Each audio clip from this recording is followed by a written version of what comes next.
888-971-SAGE, 888-971-7243. I am Larry Elder. We are ReliefFactor.com studio. I have an announcement to make.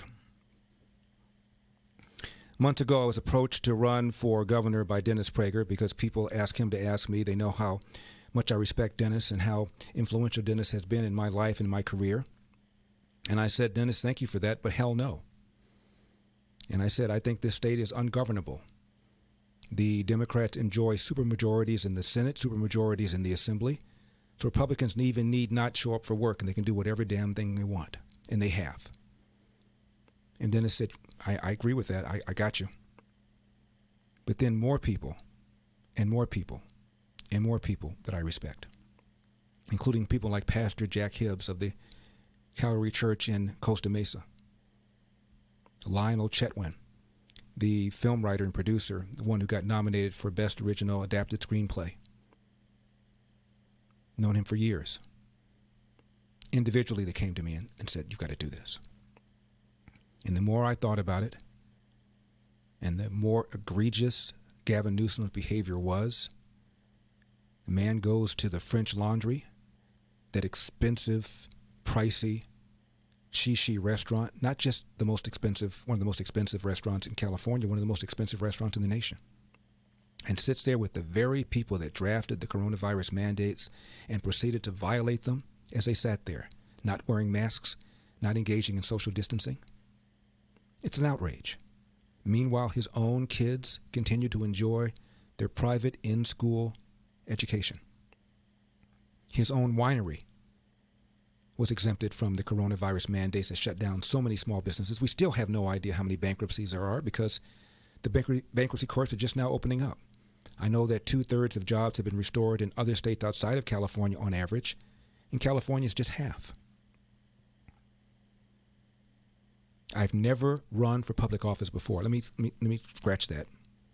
I did run for 5th grade class president against William Moy.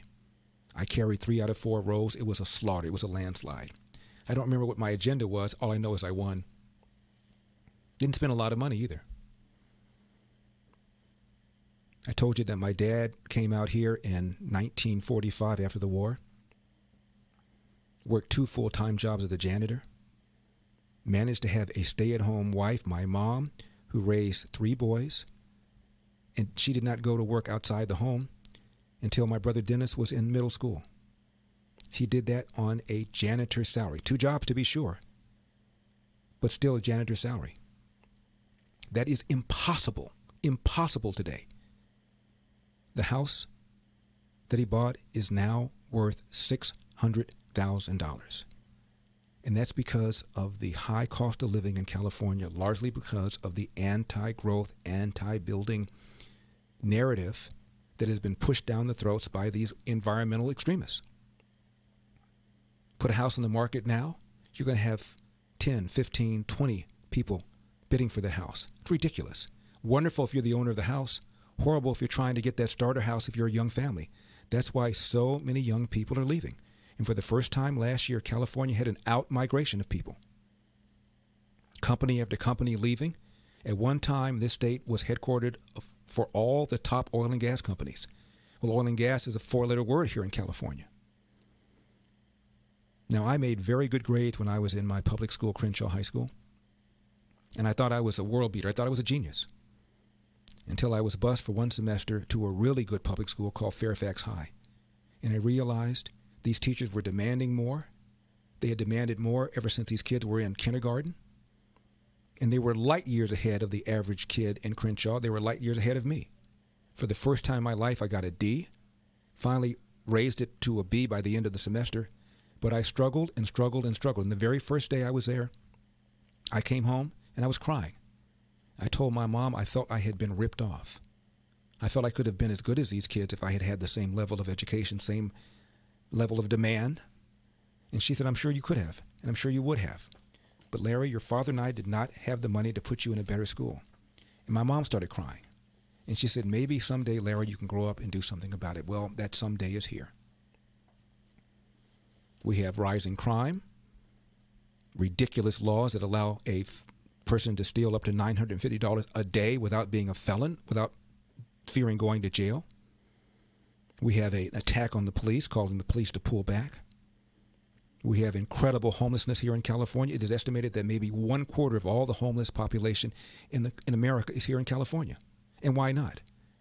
We're not dealing with the underlying problem. We're throwing money after money after money, building homes, and attracting other people who get free homes without dealing with the underlying problem. Some of these people are schizophrenic, who are a danger to themselves and others. They need to be literally picked off the streets and held. Others need to be treated. And then when they are treated and become self-sufficient, where are they going to go? We have no cheap apartments, no low-cost housing, all because of these environmental regulations that discourage builders and developers from supplying more homes. And maybe, just maybe, I can do something about that. So I am hereby announcing that I am running for governor of California in this recall election to be held on September 14. And if you want to help, please go to my website, electelder.com. That's electelder.com. I cannot do it without a great deal of money because my opponent, Gavin Newsom, has no spending limits. I do. He doesn't.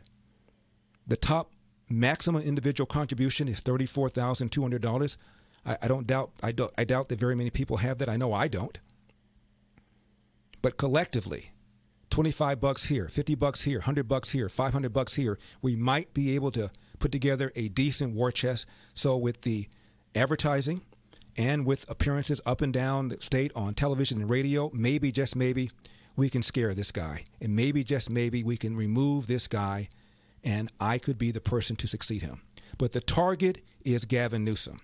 Unless he's recalled, the rest of it doesn't matter. 50% plus one vote must recall him, and then the person that gets the highest number of votes to replace him becomes governor, and I hope that's me.